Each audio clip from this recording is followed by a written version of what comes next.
नमस्कार. डॉक्टर आंबेडकरांच्या सहवासात या डॉक्टर सविता भीमराव आंबेडकर लिखित पुस्तक वाचनाच्या 23व्या भागात आपणा सर्वांचे मनःपूर्वक स्वागत. मागील भागात आपण पाहिले आमच्या सहजीवनाची सुरुवात. या भागात आपण पाहणार आहोत आमची दिनचर्या. डॉक्टर आंबेडकरांच्या जीवनात माझा प्रवेश झाला तेव्हा ते स्वतंत्र भारताचे कायदेमंत्री होते. तसेच भारताची घटना लिहिण्यात अत्यंत व्यस्त होते. मी त्यांच्या जीवनात आल्यावर त्यांची दिनचर्या काटेकोर आखण्याचा आटोकाट प्रयत्न केला. त्यांचे जेवण, विश्रांती, औषध पाणी आणि घटनेचे महान कार्य या सर्व गोष्टींचे वेळापत्रक आखले. डॉक्टर साहेब आधीच डायबेटिक होते, त्यामुळे जेवण, पथ्ये व औषधे अतिशय महत्त्वाची होती. या सर्व गोष्टींचा ताळमेळ बसविण्याचा मी सदैव प्रयत्न केला. या ठिकाणी एक गोष्ट नमूद केली पाहिजे, ती अशी की डॉक्टर साहेब सकाळी स्वतःहून लवकर कधीही उठत नसत. दररोज सकाळी 7:30 ते 8च्या सुमारास मी त्यांना जाऊन उठवत असे. त्याचे कारण असे की रात्री बराच उशिरापर्यंत त्यांचे वाचन आणि लिखाण चालत असे. कधी कधी ते अखंड रात्र वाचत किंवा लिहित बसलेले असत.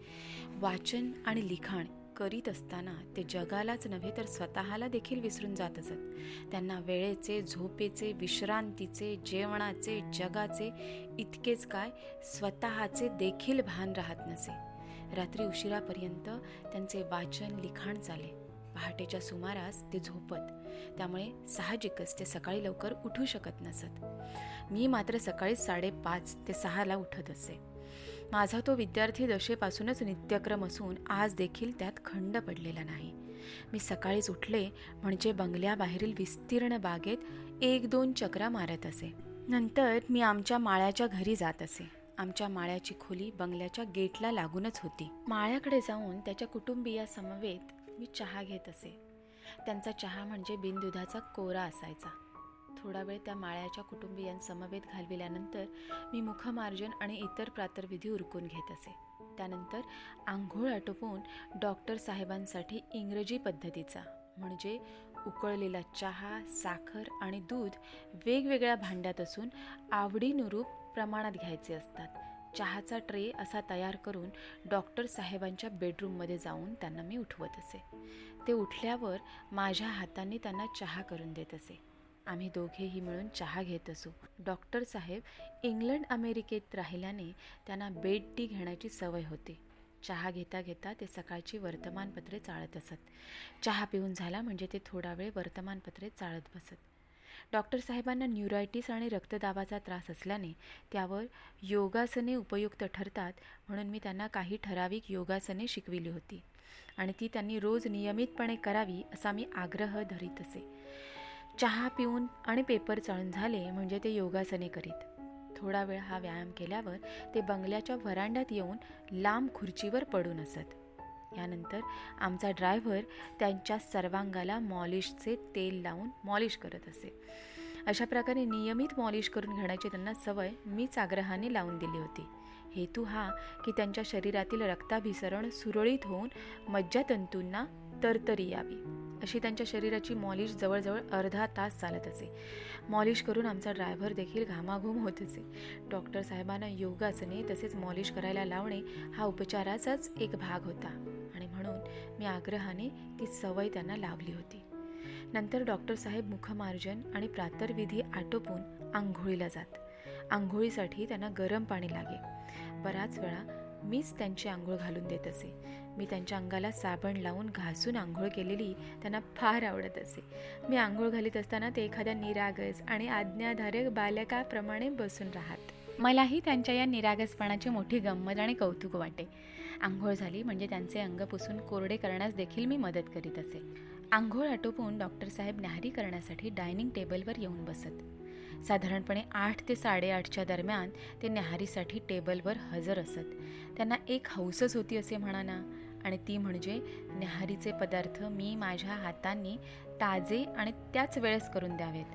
वास्तविक पाहता बंगल्यात स्वयंपाकी होताच, पण नाही, न्याहारीसाठी साहेब बसले म्हणजे त्यांच्या समक्ष मी त्यांना हवा तो पदार्थ गरम गरम करून दिला पाहिजे अशी त्यांची अपेक्षाच असायची. यासाठी मी विद्युत तवकडीची म्हणजे हॉट प्लेटची व्यवस्था डायनिंग टेबल शेजारीच करून घेतली होती. त्यांना जेवणाप्रमाणेच न्याहारीच्या पदार्थांमध्येही विविध प्रकार केलेले आवडायचे. त्यांच्या आवडी व इच्छेनुरूप तो विशिष्ट पदार्थ मी गरमागरम करून देत असे. डॉक्टर साहेबांच्या न्याहारीचा पहिला पॉरिज कोर्स असे.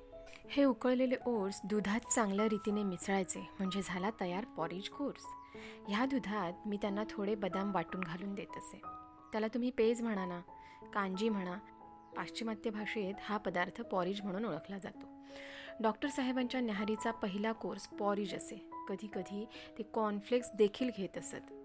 ते पॉरिज किंवा कॉर्नफ्लेक्स घेईपर्यंत अंड्याचा एखादा पदार्थ हॉट प्लेटवर तयार करून मी देत असे. अंड्याचे विविध प्रकार त्यांना फार आवडत. खरं म्हणजे अनेक प्रकारच्या पाककृती तयार करण्यास मी त्यांच्याकडेच शिकले. पाककलेवरची अनेक पुस्तके मी त्यावेळी खरेदी करून घेतली होती. डॉक्टर साहेबांना रोजच्या रोज नवनवे पदार्थ मी करून देत असे. ते देखील अत्यंत आवडीने आणि चवीने खात. अंड्याचे उकडलेले अंडे, हाफ फ्राय, फुल फ्राय, ऑमलेट, भुर्जी तसेच स्क्रॅम्बल्ड एग असे एक ना अनेक पदार्थ त्यांना नाश्त्यासाठी मी आलटून पालटून देत असे. अंड्यासोबत गरम गरम टोस्ट बटर लावून देत असे.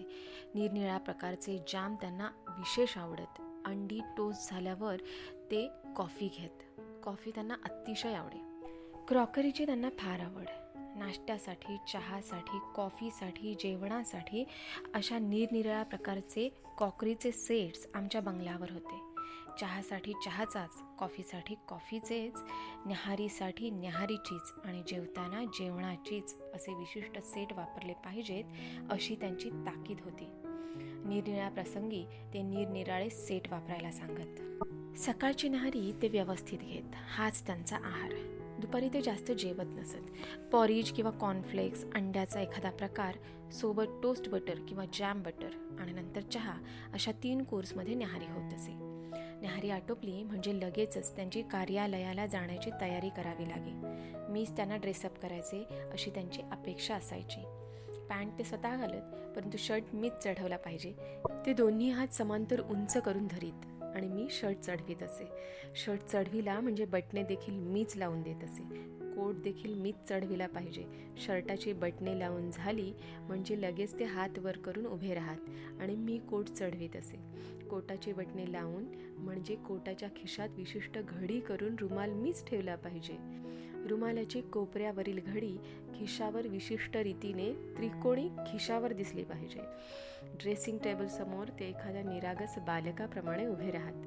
मी त्यांचे ड्रेसिंग करावे अशी त्यांची अपेक्षा आणि हौस असे. इतकेच काय, पण आंघोळ झाली म्हणजे अंगभर पावडरही मीच लावीत असे. असे मी केलेले त्यांना खूप आवडत असे. कपडे घालून झाले म्हणजे मोजे आणि बूट घालण्यासाठी आमचा स्वयंपाकी सुदामा हजरच असे. अशा प्रकारे व्यवस्थितपणे कपडे घालून झाले म्हणजे ते जायला निघत. बंगल्याच्या पोर्चमध्ये गाडी तयारच असे. साहेबांची स्वारी गाडीकडे निघाली म्हणजे मी सोबत जायलाच हवं. गाडीचं दार मीच उघडलं पाहिजे. मग ते गाडीत बसणार. गाडीचं दार मी बंद करायचं. गाडी सुरू झाली म्हणजे ते गाडीच्या खिडकीतून मला टाटा करीत. गाडी गेटच्या बाहेर पडेपर्यंत मी समोर पायरीवर थांबलं पाहिजे.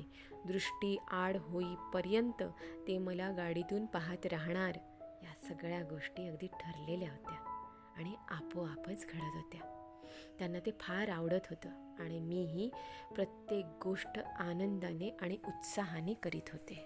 त्यात मला कधीही कमीपणा किंवा कसलंही ओझं वाटलं नाही.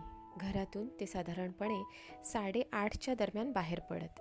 मी त्यांच्या आयुष्यात आले तेव्हा घटनेचे काम चाललेले होते. त्यामुळे बहुधा घटना समितीच्या बैठकीला गेले म्हणजे दुपारी कायदेमंत्री म्हणून कायदा मंत्रालयातच जात. सकाळी घरातून गेल्यावर साहेब साधारणपणे 1:30 ते 2च्या सुमारास घरी येत. ते आल्यावरच आम्ही एकत्र जेवत असू.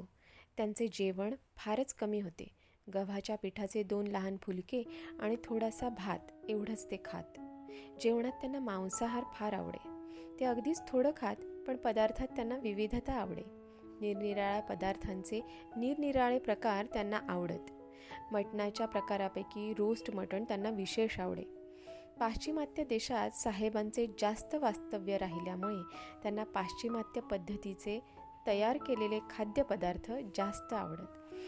रोस्ट मटण, कोंड मटण, विशेष पद्धतीची सूप्स, पुडिंग्स आणि बेक्ड पदार्थ त्यांना विशेष आवडत. कलकत्त्याची हिल्सा मासळी त्यांना फार आवडे. D.G. जाधव त्यावेळी कलकत्त्याला मजूर आयुक्त होते. त्यांच्याकडून ते बर्फात घालून ही हिल्सा मासळी मागवीत असत. कोळंबी फ्राय देखील त्यांना आवडे. तळलेले पॉपलेट देखील त्यांना आवडत असे. कोंबडीच्या मटणाचे देखील निरनिराळे प्रकार त्यांना आवडत असत. Chicken fry, chicken curry, chicken tandoori असे निरनिराळे प्रकार मी करीत असे. जेवणाचे देखील निरनिराळे भांड्यांचे सेट्स होते. डायनिंग टेबलवर प्लेट्स, काटे, चमचे आणि इतर भांडी अगदी विशिष्ट पद्धतीने आणि सर्व्हिसप्रमाणे असाव्यात असा त्यांचा आग्रह असे. आमच्याकडे भांड्यांच्या संचाबरोबरच काटे, चमचे आणि जेवताना सर्व्हिस करण्यासाठी लागणारे अनेक सेट्स होते. पाश्चिमात्य वातावरणात त्यांचे तारुण्य गेल्याने या गोष्टी त्यांच्या मनावर अतिशय बिंबलेल्या होत्या. जेवताना देखील त्यांना सूप, पुडिंग लागत असे. गरम गरम पदार्थ त्यांना आवडत. त्यासाठी डायनिंग टेबलजवळ आम्ही विजेवर चालणारी हॉट प्लेट बसवून घेतली होती. प्रत्येक पदार्थ गरम करून द्यावा लागे. माझं तत्त्व होतं की त्यांना आवडणारी प्रत्येक गोष्ट मी अत्यंत आनंदाने आणि उत्साहाने करी. जेवणात मांसाहारी पदार्थ त्यांना लागे, पण ते जास्त खात नसत. फार तर 1-2 तुकडे ते घेत. त्या मानाने त्यांचा आहार अगदीच अल्प होता. जेवता जेवता घटना समितीत चर्चिल्या गेलेल्या कलमांवर आमची चर्चा होत असे. माझे वाचन असल्याने आणि अशा चर्चाची मला आवड असल्याने मी समर्थपणे मुद्देसूद बोलू शकत असे. त्यांना माझे कौतुक वाटे. गप्पा करता करता जेवण आटोपे.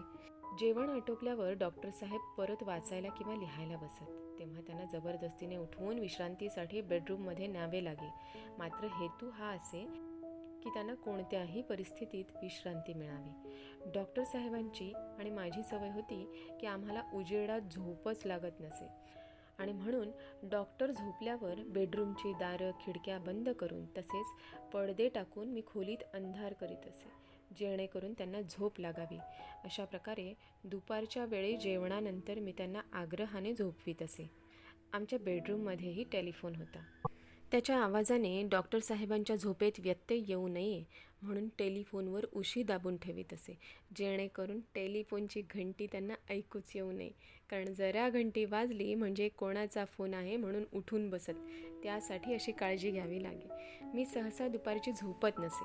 घरातील इतर कामे उरकणे किंवा एखादी लागणारी वस्तू गाडीने जाऊन बाजारातून घेऊन येणे किंवा वर्तमानपत्र वा पुस्तक वाचणे असा माझा उद्योग असे. साहेब झोपले म्हणजे साधारणपणे 3:30च्या सुमारास उठत. उठल्यावर ब्रश करून तोंड धुत आम्ही एकत्र चहा घेत असू. नंतर परत ते पार्लमेंटला किंवा घटना समितीत उपस्थित राहण्यास जात. नंतर रात्री 9 ते 10च्या दरम्यान पुन्हा परत येत. रात्री परत आल्यावर ते अतिशय शिणलेले असत. दिवसभराच्या अतीव ताणाने ते मलूल होऊन गेलेले असत. मला वाटतं त्यांच्या इतकी जबाबदारी त्यावेळच्या कोणाही नेत्यावर नसावी. रात्री ते घरी आले म्हणजे त्यावेळी देखील त्यांच्या कोटाची बटणे मीच काढली पाहिजेत. कोट आणि शर्ट देखील मीच काढला पाहिजे. कपडे उतरवले म्हणजे ते लुंगी किंवा पायजमा घालून लॉनमध्ये जात. लॉनमध्ये टेबल खुर्च्या टाकून त्यांना मी मोकळ्या हवेत बसवीत असे. आमच्या 1 हॉर्डिंग ॲव्हेन्यू या सरकारी बंगल्याला अतिशय प्रशस्त अशी लॉन होती. एक लहानसा हौद होता. त्या हौदात आम्ही कमळं देखील सोडली होती. हौदात लहानसे पण सुंदरसे कारंजे होते. या हौदाजवळच रात्रीच्या वेळी आम्ही खुर्च्या आणि टेबल लावून बसत असू.